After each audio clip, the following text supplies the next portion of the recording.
Hi there, and welcome to the Animation Industry Podcast. My name is Terry, and when I was 14 years old, I started making stop-motion animations in my bedroom using my grandpa's old camera. Ever since, I've been obsessed with everything to do with animation, and right now, I'm a student at Sheridan College. I created this podcast to connect with and learn from some of the biggest names in the industry, their best practices, the hardships they went through, and what to focus on to make it in today's changing animation world. It's my hope that by sharing this info that you too have the best chance of success. Now let's get started. In this episode, we are talking about the skills and attitude you need to make it as a story artist, and who better to share their experience than a seasoned story artist from DreamWorks Animation. That is Colin Jack. So Colin, he started his career as a freelancer before landing his first gig working on Ed, Edd, and Eddy at Cartoon Network. And since then, he's worked on nearly 24 shows and movies, including Total Drama Island, Hotel Transylvania, Captain Underpants, and Boss Baby. And if you didn't think that was enough, he's also a children's book illustrator. So, Colin, thank you for being here today. How are you doing? Good. Sounding very impressive. Well, you are. So we'll disillusion them in a moment. Well, we'll tell them the truth in a moment. All right. Well. So I always kick off these chats kind of in the same way, and that's by asking, how did you get interested in pursuing a career in animation? That goes back to like being 9, which was a very, very, very long time ago, 30 years ago, in fact. I was watching an episode of Tiny Toons Adventures. And they were talking about the animation process. I used to love to draw, and I would draw like Bart Simpson and like Warner Brothers characters just on like my dad was a copywriter, so he for radio, so he would have these like sheets of computer paper, and back then they would have like serrated edges with holes. That's like, it's old. You could probably find, you'll never be able to find this paper, but I would always flip on the back and I would draw with marker. But there was an episode where they talked about the process of animation, and I didn't realize that, oh my gosh, that's a job. And I was 9, and that was it. I was done. I knew exactly what I wanted to do, and much to the chagrin of my teachers and professors, from 4th grade on to like when I finished high school, that's all I did. And I did school. I was a pretty decent student, but I would always like try to make it into some kind of form of a cartoon. Even in writing assignments. Yeah, even like creative writing assignments that I would get, I would go, well, is there an illustration component to it? And they're like, just draw a picture, Colin. That's what makes you happy. Go ahead. Sounds good. So 9 was it, and then like that was kind of like I don't want to say the golden age of it, but there was still Saturday morning cartoons, like Tiny Toons, and there's Batman, the animated series, and I just devoured all of it. And then I also discovered in that obsession a thing called Animation Magazine, which I think still comes out today. But then you would see things like cells. Like you could order cells like by mail. I'm just gonna say it. I mean, for those who don't know, cells were the things that you would paint, like plastic sheets that you would paint cartoons on before the computer. So I'd order a ton of those and use like overhead projector markers to like to ink and paint my sort of really crummy animation and paint the back of it. You're a really ambitious kid. I was just obsessed, and it didn't go away ever from then on. So between 9 years old and when you actually got your first gig in the animation industry, I know in our pre-chat you mentioned it wasn't the smoothest ride after you graduated. I'm wondering if you can go into a little bit of that. That was 9, and then it was a sea of rejection, and we're still rejection. Like I just got rejected for something yesterday, which I can share as well.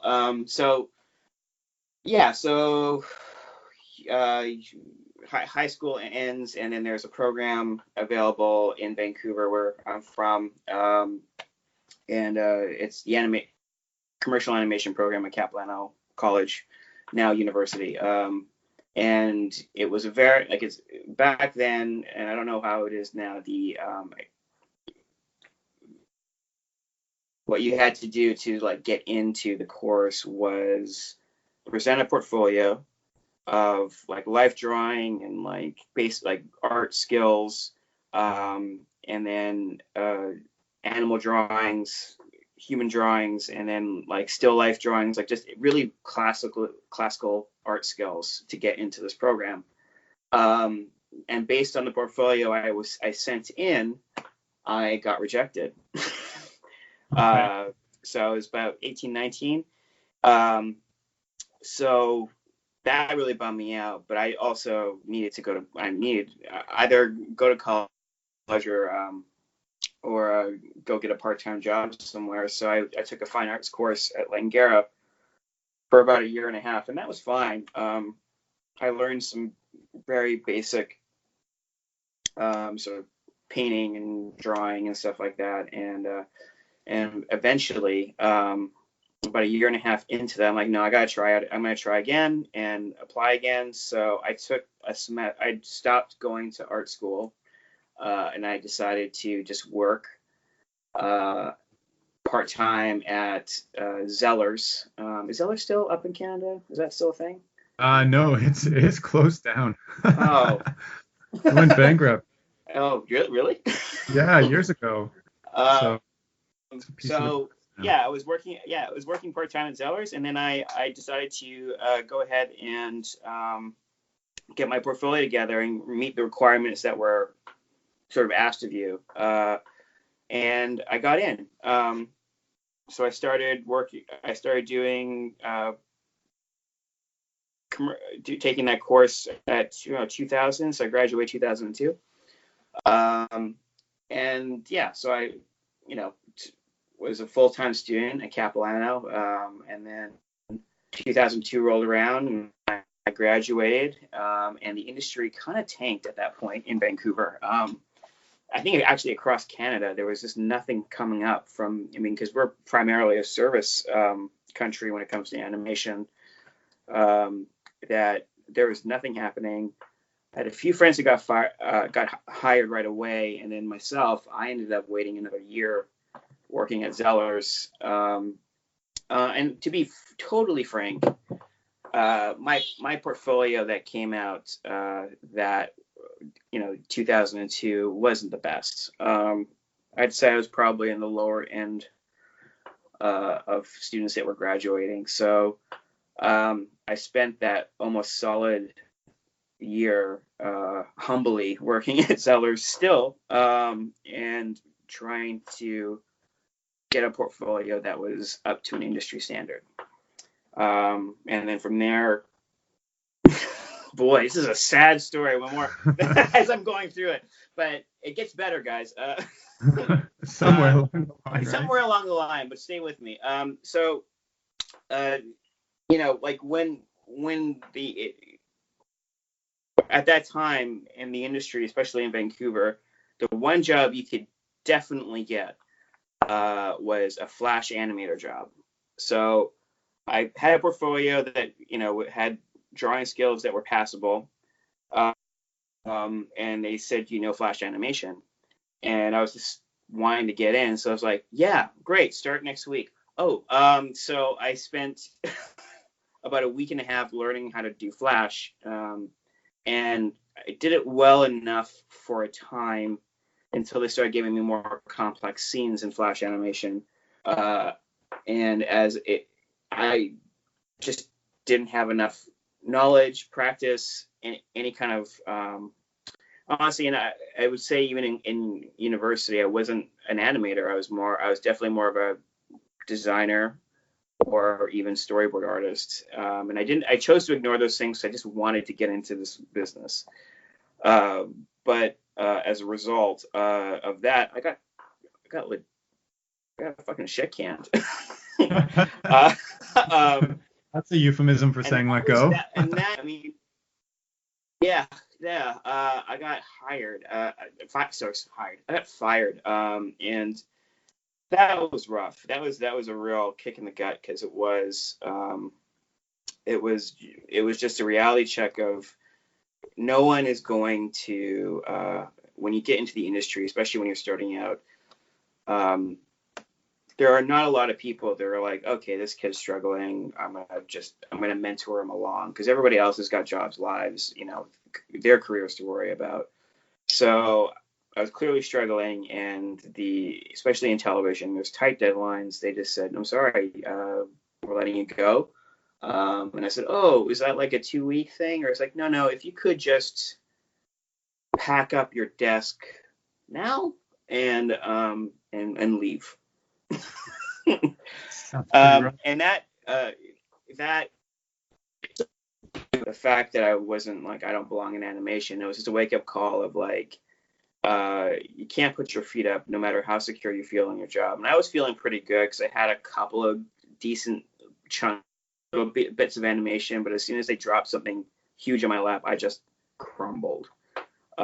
So it was just humbling and sort of like kind of humiliating in a way because you just sort of had to go back to this like my little desk and like I had toys up that because I thought, well, this is it for me for about 6 to 8 months, and I had to put my toys in a box and walk out of the studio. So luckily, just based on that little bit of experience I got, I was able to get a couple of like sort of web illustration and animation things. It didn't require necessarily the best quality in terms of, TV animation. It was just sort of like little web gigs, and that kept me going a little bit. And then eventually I landed a gig in Prince Edward Island.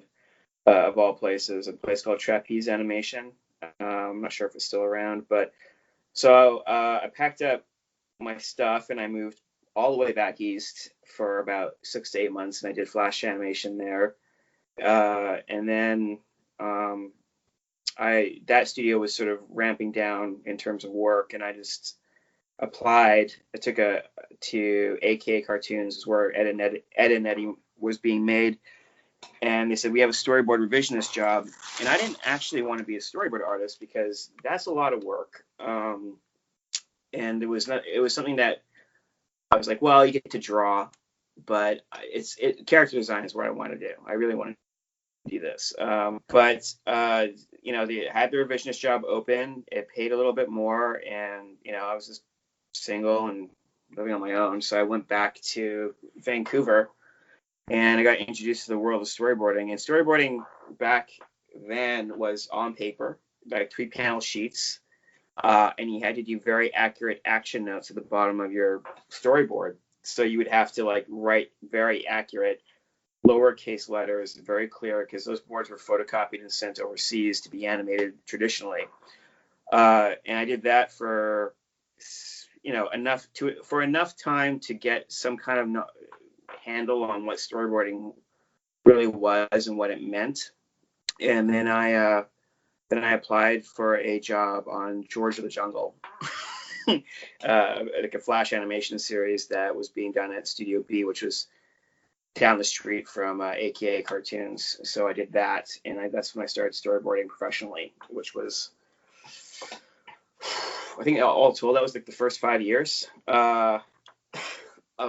of the job. And then one storyboarding gig rolled into another storyboarding gig, but I really, really, really felt that I belonged being character designer or being a character designer. And so I decided that I would just go online and try to find anything that would be a character design post. And I did. I found one in Toronto. It was only for 3 or 4 months. And at that time I was married and a kid. I had a kid. So we had a brand new baby, and but I was like, man, I feel like this is where I need to go. I need to do this character design job because one character design job will fall into another character design job. This is it. And so I packed up the family, and we moved to Toronto, and we did this one character design job for a pilot episode at a place called Core Digital, which is no longer around. And that led into another character design job on Grossology. And that led into another character design job on Total Drama Island. And I came to the realization, holy shit, do I hate character design. Because I think it's really easy, especially to think that character design is all concept sketches and very much like, really beautiful paintings. And that is probably the truth of the matter is that never happens. And if it does happen, it happens in a development phase on TV shows. And character design in TV animation is character rotations, mouth charts, pose sheets. It is very technical, laborious work. The people who do it and are able to bang it out are like just masters. And for me, I was just like, I'm not invested in any of this. I'm doing hand changes and we're all designing digitally. So we're going through like huge mouth charts and we're changing mouth shapes. It's very, very, it just wasn't for me. But at that time, it's coming to Toronto for me was kind of an awakening in terms of art and being an artist, because in Vancouver, I don't know if I can't speak to it now, but back then we didn't have like a community of artists. I think it's partially because even the animation programs were built to get people into studios, and I feel in Toronto that's part of it, but also just with the amount of time you guys have and the training at Sheridan, it was like 4 years, you get a chance to sort of develop as artists yourself rather than artists. I don't know if that makes any sense. It's just sort of like you're able to draw, but you're able to figure out how you draw as an individual. So I would go into a bookstore called Labyrinth. Is that Labyrinth still around? Yeah, it is. Oh, that's great. And I would see books by just frankly kids or people coming out of school or people who are just sort of self-publishing the stuff, and I'm like, maybe I should try that.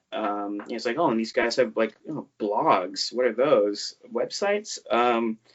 So that kicked me off into developing my own personal style while I was sort of doing character design. And when character design work would dry up, I would go back and I'd do board TV episodes for preschool shows like Max and Ruby. So then I sort of got to a point on the blogosphere. That's such a dated term now. Fuck. But I would get that I would sort of be able to get in contact with artists that wouldn't necessarily would give me a time of day. And through that, I was able to figure out there are places I want to work at, and what better place to sort of work in animation, but at a feature animation studio. And I was like, that would really, for me, that was kind of where I wanted to be. I wanted to be in Los Angeles, working on features. So I cold emailed the Pixar production designer through LinkedIn, and I sent him my stuff, my blog, and he got back to me. He said, "You have a phone number I can contact you at?" And through that, I called, which was an hour and a half. He said, "Look, I was looking through your stuff, and I gotta tell you, you're a story artist." And I was like, "Well, I've been storyboarding for years, but and he's like, "Oh no, I'm not saying storyboard. I'm saying story artist." And he's like, "There's a difference. You clearly have, just through your drawings, you tell stories." And he suggested this exercise where it's like, look, don't follow the rules of television that you've been doing for the last, at that point, almost 10 years. Try just writing and boarding something that you want to see. So I did. And I sort of spent my evenings and weekends just boarding out this little sequence, the guy with the big mustache on it with birds on.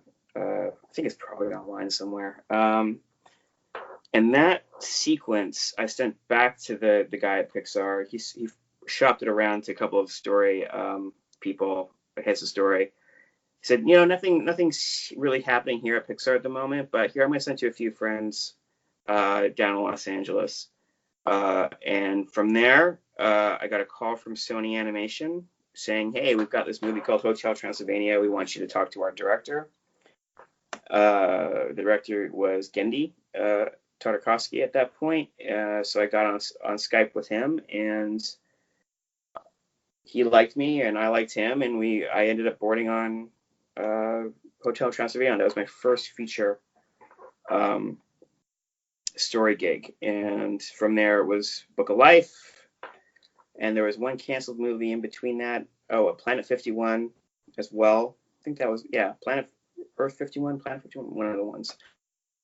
And then from there, I should mention, right after that Sony gig, I had the opportunity to do some freelance for DreamWorks Animation. That was my first contact with them, and it was going well until the movie that they were working on just went away.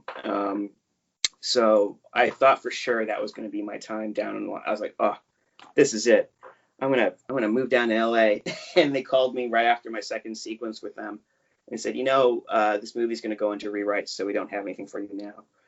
So I was up in Toronto, and it was good timing too. Honestly, we just had our second kid, and it was when you have a kid, it's sleepless nights and stuff. So it was probably for the best that we stayed in Toronto for like another year.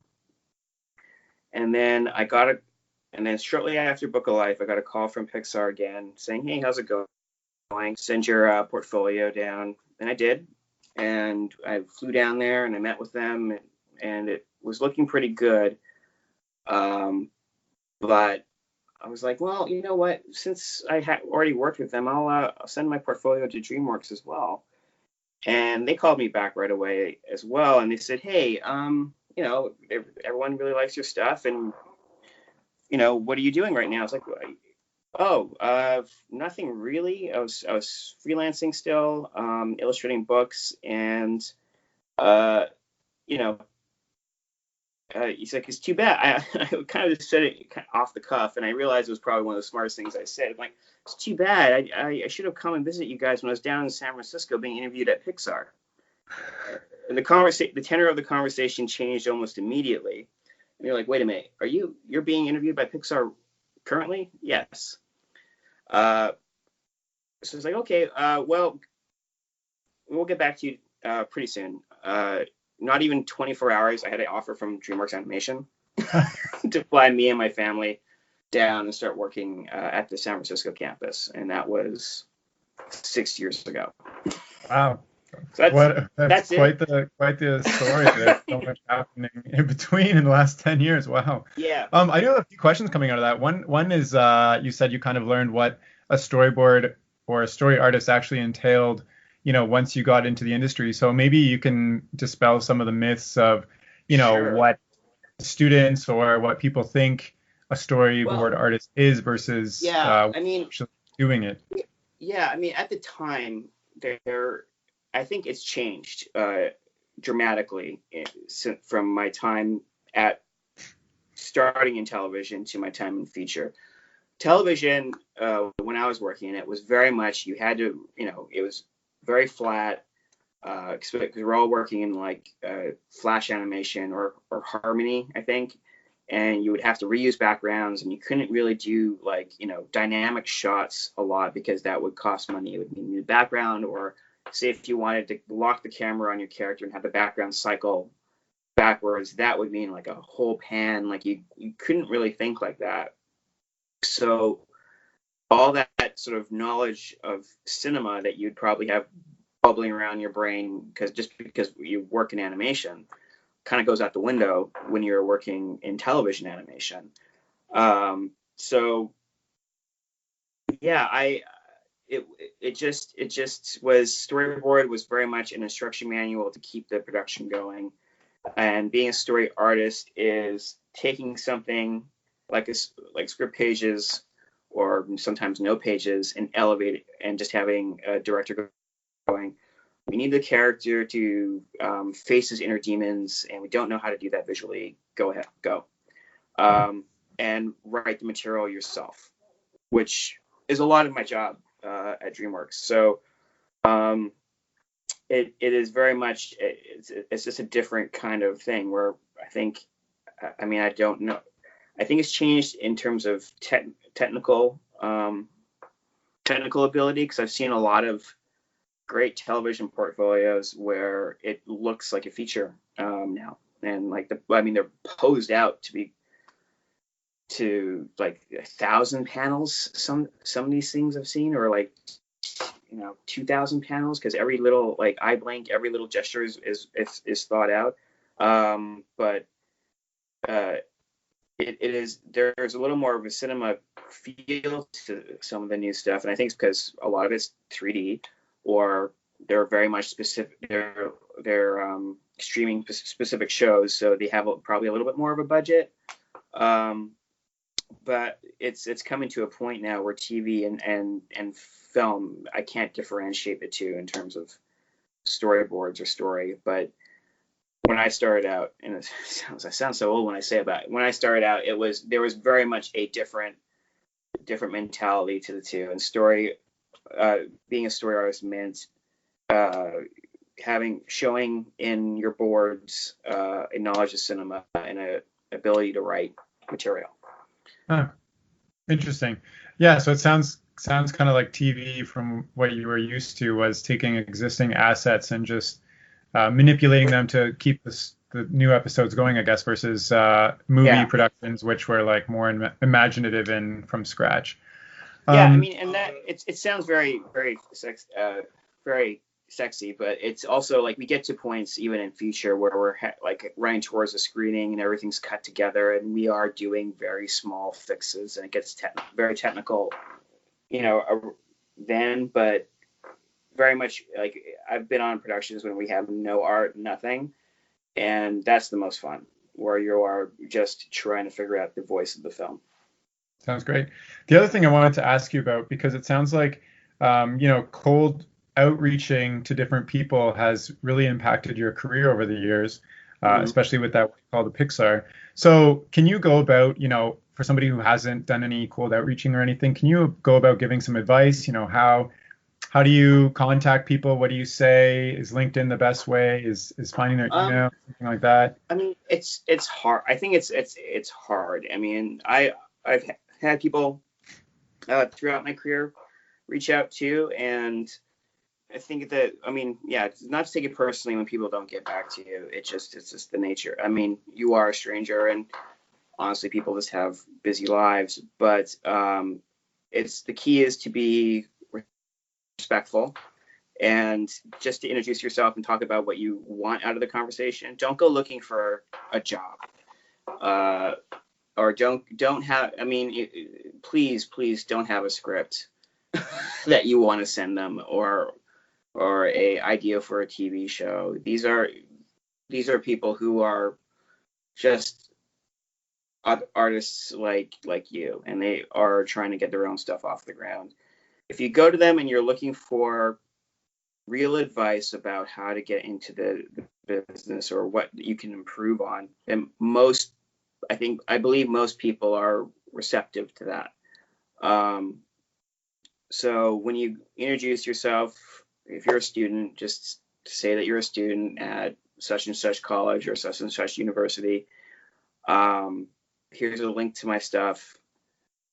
I'd appreciate some feedback, and that should be it. And if the feedback is given, and this is the most important thing, is to say thank you at the end, because I've talked to a few people, especially sort of just even in my where I work, and the thing that's the most disheartening is is when you give the feedback, and it might not be feedback you want to hear. You might not want to hear, hey, I think you really benefit from going to more life drawing, or hey, you know what, you should really study some films like this.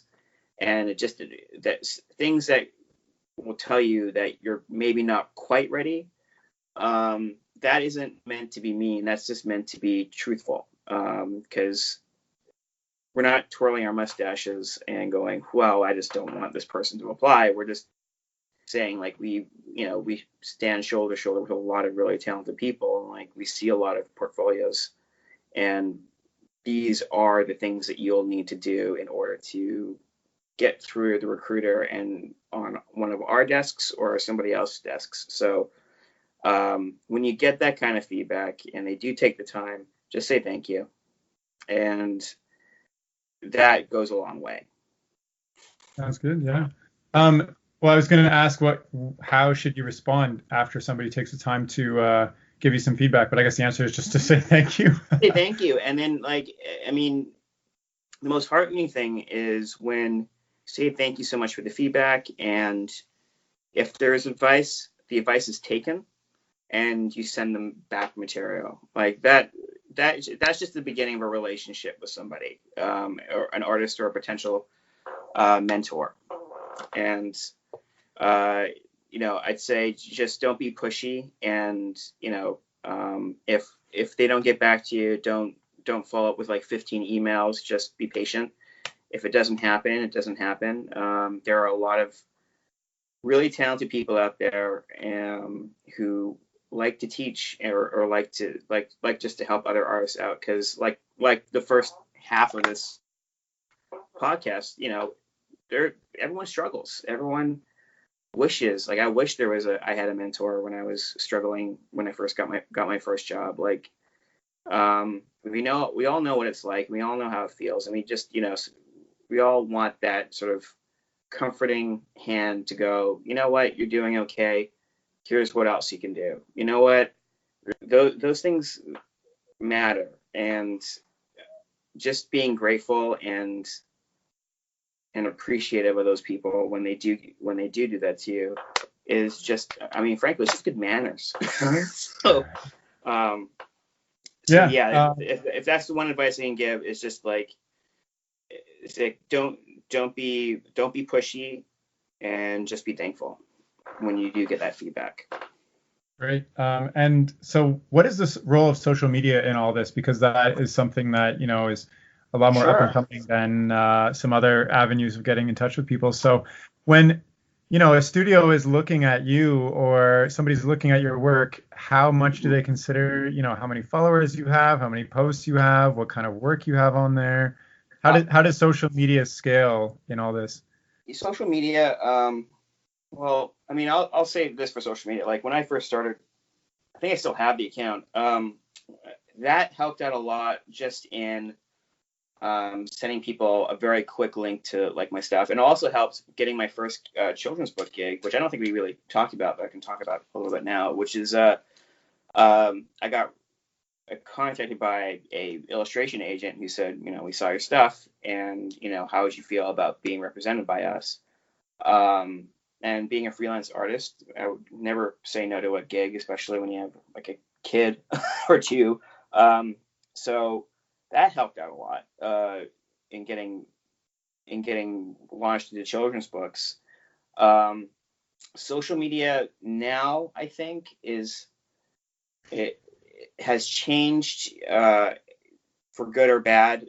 It's a very different animal. Like, for me, for Blogspot, you would get like 20, 30 comments. Some people would get 100, and you go, oh my. And now with hashtags and everything, like you put the right hashtag on, you get 1,000 likes, and it's bolstering, and it definitely boosts your ego, but it doesn't mean as much as I think people think it means, and that includes followers to me as well. We have artists at the studio who are very good, but they have something like 30, 40,000 followers, and they're trainees. Or they're junior artists. I think social media, especially for a professional, you think you have to be like it. You have to be a little bit on. It's not even being honest. It's being really transparent about who you are and what you do. And I know for a fact that we sometimes pull out our phones when we see portfolio, like flat card portfolios at the studio, and we'll pull out their Instagram account and flip through their stuff as well. And I think it's just important when you do that. I was saying to you earlier, like Instagram or Tumblr, or is that Tumblr still a thing? Who knows? Is a way of curating your life and curating who you are as an artist. And whatever you do on that Instagram page, and if people like me or a studio signs off on that, you better be that artist when you come to the studio. That's kind of it. So don't be like posting amazing work on your Instagram account and then show up to work late and give some crap. Well, exactly. I mean, like, because people can really present themselves as being super prolific and really, really competent and like constantly drawing. And then, you know, we get excited and we bring that person in, and then we can't find them at their desks because they're busy Instagramming. Or taking pictures of themselves outside, drawing at a cafe. I'm like, that's great. That's good. I was at a cafe this morning at 6 before work. Yeah. So I think it's just like, it is a great tool and you get a lot of eyes on your stuff. I think it's just about being as upfront when you get those jobs and when you get those opportunities, and just be that person that you are presenting to yourself on Instagram. And if you're not, then change it. Like, then, you know, have that, you know, if you want a lifestyle profile and, you know, you can have all the wonderful magical things that, you know, happen when you work in animation, great. But when you are presenting yourself as an artist working in a studio, that has to be you take a chance every time you bring a new artist in. Just make sure that you are that person. Sounds good. That's good advice. So I'm thinking let's switch up this talk a little bit and talk a little bit about, you know, once you actually land your first gig as a story artist or other professional at a studio, what are some of the skills and attitudes you need, you know, to land that and also be successful in that role? Because I know you do a lot of things yourself to stay competitive technically, but what kind of, so there's like the technical skills, but also what kind of soft skills do you need to keep up on? Well, soft skills, I mean, I'm still learning soft skills. But I think soft skills are just as important sometimes, not to be, you know, I think, you know, being really good at what you do and, you know, being a good technical artist and being able to pitch in a room are all like things you need to do as a story artist. But soft skills, especially in feature, I'll just go on the day-to-day of what happens sort of at my office. And so let's say it's Monday and, you know, I'll come in around 7. My work doesn't necessarily technically start at 9. Come in at 7 or 6, and I'll draw something for myself, and just get myself warmed up for the day. And oh, bye, hon. My wife's leaving me. Not permanently. She's just leaving. She's just leaving to go visit a friend.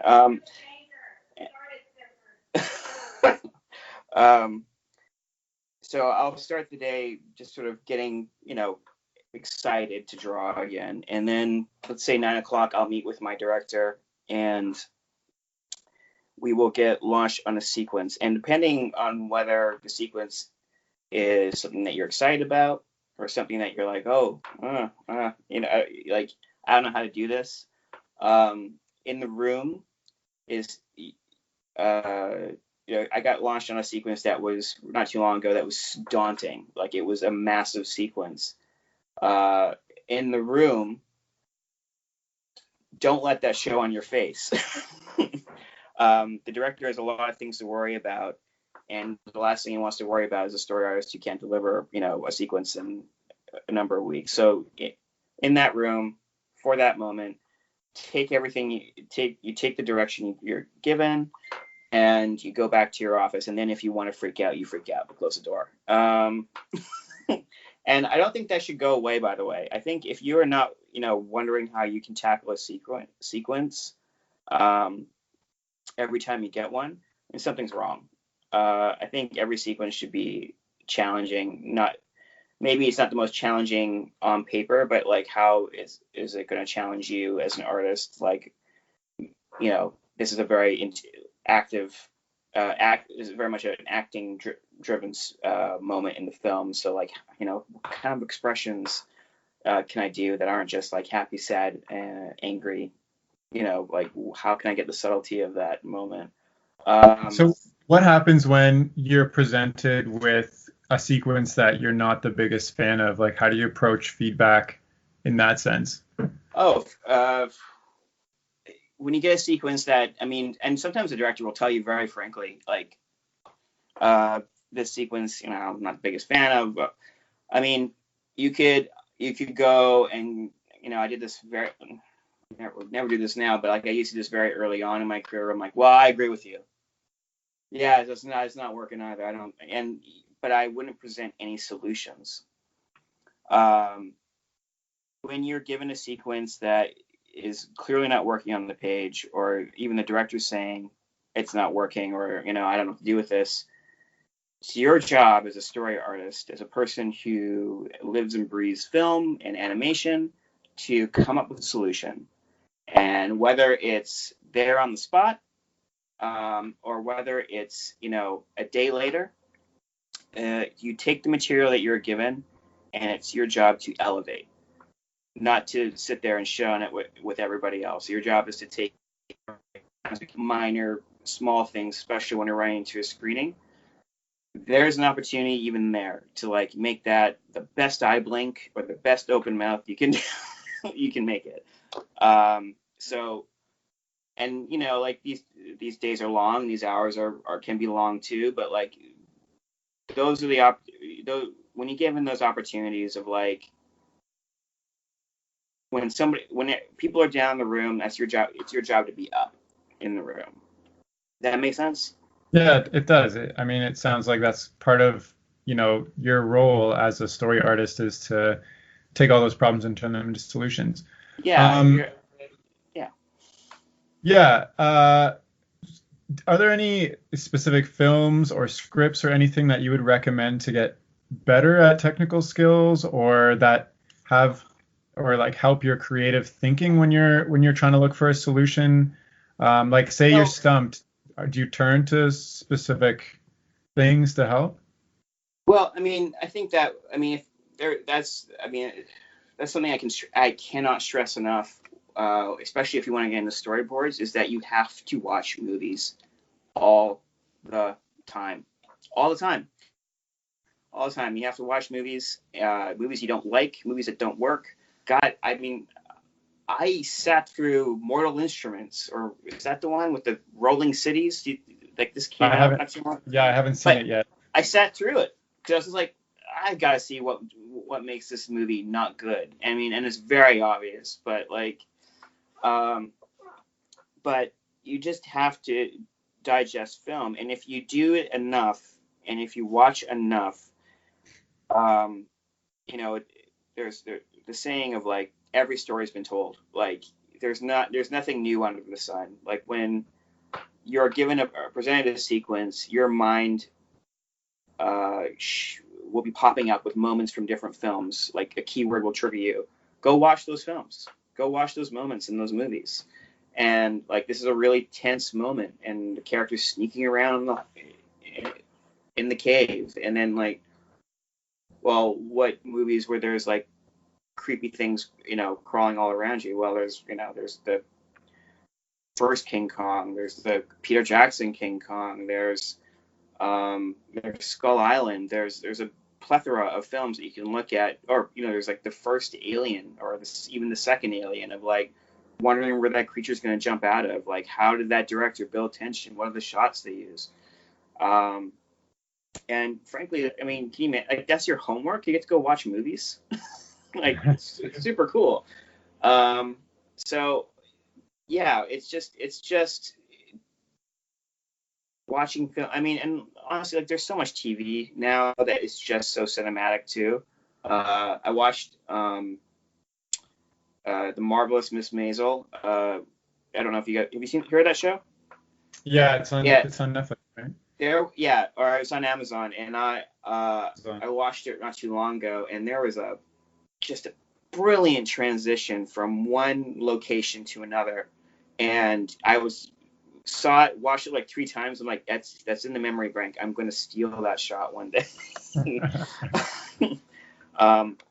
Yeah, if they're just keep watching, and then in terms of reading material, like I just finished reading the Spider-Verse screenplay, um, which was really really interesting to read. I mean, it's almost beat for beat the movie, which leads me to believe it's probably a conform script. Conform scripts are what they do. They like scripts, especially in animation, are never permanent. So if a story artist comes up with a new line of dialogue, or a actor riffs on something in the record, scripts are immediately updated and conformed to that. So, but it was interesting to see, even in that script, moments as a story artist that I'm like, ooh, you could really open this moment up, or you could really like extend this, or because you would have screen direction like Spider-Man doing Spider-Man moments. That was the screen direction. I'm like, well, that could be anything. In terms of like, what can Spider-Man do? So it's really, if as an exercise, I would recommend like finding a movie that you really like. I have a book of the American character voices are so distinct, but sorry, Colin, you just cut out for a second. You have a book. The book of the screenplay, American Beauty. That's a really well written screenplay, but like, find a movie that you identify with. It doesn't have to be like any of the AFI top 100. Something that you really like. You could probably find the screenplay online as a PDF, or you could buy the screenplay, especially if it's a released movie, and grab a moment of that, grab a couple of pages, and try to board it without looking at the film. Just board it and see what you come up with. Because that's a good exercise. Because we're all storytellers and filmmakers, so like I don't know if you do this at school, but like sometimes I'll just like pop in a movie and kind of listen to it while I'm working, and maybe I'll go back and watch the movie or watch the sequence, and it was in my mind's eye, it was completely different from what was happening on screen. Even if I've seen the movie like 100 times, I'm like, oh, I kind of shot it differently in my head. I've done it a couple of times over my break, and it's a fun exercise, and it's just sort of fun to like see how you would shoot a moment if you were calling the shots. Yeah. Well, you've given a lot of great advice on what it's like to be a story artist and reaching out to people. I'm wondering, as one last question, what specific advice would you have for students such as myself, or in this case, specifically students wanting to become a story artist? I know that, you've said a lot of things about technical and soft skills you need to have in reaching out and stuff. At this point in our careers, I guess, what would you say is the most important? Would you focus on? Okay, thinking about like, we did portfolio reviews like 4 or 5 months ago. But the thing is making your work. One thing definitely, make your work accessible. What I mean by that is, if say you are applying to be a storyboard artist, however you set up your site, panels. Some people like display their panels as like contact sheets. Just how the industry works is that we like being able to flip through your drawings, like as we're watching an animatic. Does that make sense? Like we're stepping through it. So single panel, single page kind of thing. When we get a flat portfolio, that's when we can see contact sheet, and we can run our eyes through the page. But when we're looking at something online, I know that there's the old thing about like page count on a portfolio. I think the digital is kind of shattered that, because a flat portfolio shouldn't be no more than 25 pages. But a digital portfolio, especially for story, should be like 2 sequences, and like 2 really good sequences. And I think the other thing to keep in mind is, we know you can read. We hope that you can read when you come into we know you can read a script and stuff like that. But I think what I look for when I look at portfolios, anyways, I can't speak to everyone, but I look for creativity and voice, or that's job one. I want I want to see innovation in the boards. And I want to see just sort of a very distinctive, funny or charming voice come through. So can you give an example of what innovation? Oh, you were just going to say. Yeah. I mean, and you got to know your audience too. Like, if you're applying to a place like a DreamWorks, or even like Disney and stuff like that, you're probably not going to, have guys with machine guns running around, and you're not. I don't think that those, like, when we get like super action oriented game moments, it's not for me. I'm like, well, I mean, he should go work at Blizzard or like a game company. But if you're having a character discover like their superpowers, or find a monster in a forest or something like that, I'm not saying do that, but I'm saying something that is definitely in the realm of what you kind of see in animation, and something that's sort of been a staple in animation, if that makes any sense. So do that. And then in terms of being an individual in the boards, I mean, that takes years, but we'd like to see the beginnings of that. And then sort of if you have done commercial work, that should be the end. So I'm going to change my statement. It's going to be 2 individual pieces, and then 1 if you have done commercial work, which a lot of people have, or they've done a sequence or 2 on a film, put that at the end. Gotcha. Sounds good. So, and then character sketches, life drawing, that stuff is the last thing we want to see.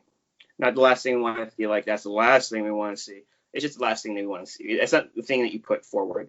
If you're a story artist, then it should be very much a story-based portfolio, and then we can look at the technical skills at the back. Gotcha. Well, yeah. If you have anything else to say, I think that's a wrap at this point. Yeah. All right. Well, thank you so much, Colin. I really do appreciate you taking your time to come on the podcast. No problem. Now, just before we leave, I want to share how to get in touch with Colin if you have more questions or want to see his work. And that is by following him on Instagram at instagram.com/ColinJackStories. And I'll put that in the description of this podcast as well. And that's all for now. Okay, bye.